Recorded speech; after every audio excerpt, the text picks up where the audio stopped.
বান্দার হক হাক্কুল ইবাদ বড় কঠিন জিনিস।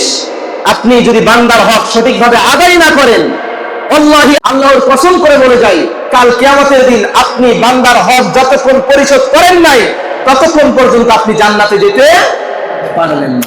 যদি বান্দা নামাজ না আদায় করে, রোজা না আদায় করে, আল্লাহর হক যেগুলো নামাজ, রোজা, হজ, এগুলো হচ্ছে কি আল্লাহর হক।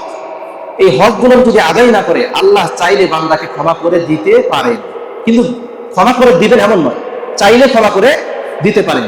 এটা হচ্ছে হাক্কুল্লাহ, এটা হচ্ছে হাক্কুল্লাহ, আল্লাহর হক।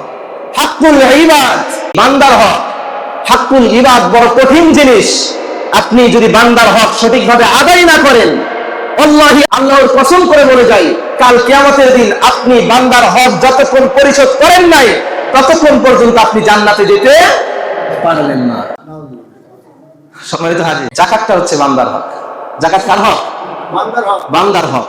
অনেক গরিব মিসকিন আপনার এই যাকাত প্রাপ্য, তাদের যাকাত তাদেরকে যদি সঠিকভাবে আদায় না করেন, সঠিকভাবে যদি না দেন, তাহলে আল্লাহি আল্লাহর কসম করে বলে যায়, কাল কিয়ামতের দিন আপনার সব আছে, নামাজ আছে, রোজা আছে, হজ আছে, সবকিছুই আছে, আপনার জান্নাত ফয়সালা হয়ে গিয়েছে, আপনি জান্নাতে যাবেন, পথিমধ্যে দাঁড়িয়ে যাবে, ও আল্লাহ, অমুক বান্দা আমাকে যাকাতের যে আমি তার প্রাপ্য ছিলাম, আমার যে হক ছিল, এই হক বান্দা পরিশোধ করে নাই, হক দেয় নাই, আদায় করে নাই, অতএব যতক্ষণ পর্যন্ত সেই বান্দা আমার হক আদায় করে নাই, আমি তাকে জান্নাতে যেতে দিব না।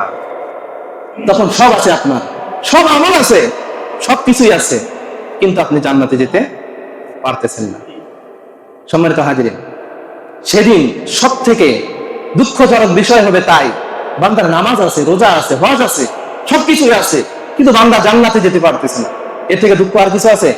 সবকিছুই করে গিয়েছে, বান্দার হক আদায় করতে গিয়ে সমস্ত আমল শেষ করে দিল ওখানে। সকলে যাকাত আদায় করবেন তো ইনশাআল্লাহ? আল্লাহ সুবহানাহু ওয়া তাআলা আপনাদের এই নিয়তটাকে কবুল করুন, সকলে আল্লাহুম্মা আমিন। সম্মানিত হাজিরিন, তাহলে কয়টি আমল ছিল? 3 নাম্বার আমল পর্যন্ত আমরা ছিলাম। 4 নাম্বার আমল হচ্ছে রমজানের আর কতদিন আছে এখন থেকে আমরা গণনা শুরু করব। রমজানের আর কতদিন আছে এখন থেকে আমরা হিসাব করব এবং প্রস্তুতি গ্রহণ করব। কি করব? এখন থেকে আমরা গণনা শুরু করব আর রমজানের কতদিন আছে।